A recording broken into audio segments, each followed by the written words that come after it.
大家好啊！又嚟到我西貢阿龍，今日介紹一個全海景嘅單位。咁啊，喺西貢小巴總站啦，係啦。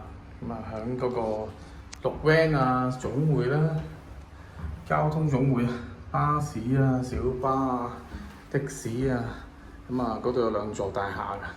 咁如果你知道有鴻記海鮮咧，就係嗰度啦。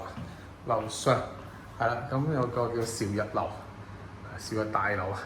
咁啊，513尺嘅實用面積啦，大約3房1廳。咁你見到呢個單位咧，佢升高咗個台啦，咁有少少裝修，但係就裝修就個人中意啦，係啦。咁有焗爐嘅呢個單位，你見到有焗爐，咁啊可以有洗衣機個位置啦。咁有啲少少家私，係啦。3房1廳，咁呢個就係小朋友房啦。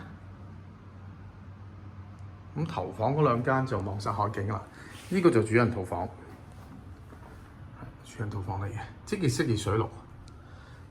呢個就冇辦法啦，因為地方揀到3個房已經好犀利啦，望晒成個西貢碼頭景啦。租金14,500，約朋友咧喺樓下等你，咁啊你都望到佢噶啦。嗱，呢個客廁咧，頭先嗰個套廁嚟嘅。500幾尺，全海景。嗱，呢間咧就望晒海景啦，呢間房無敵海景啊！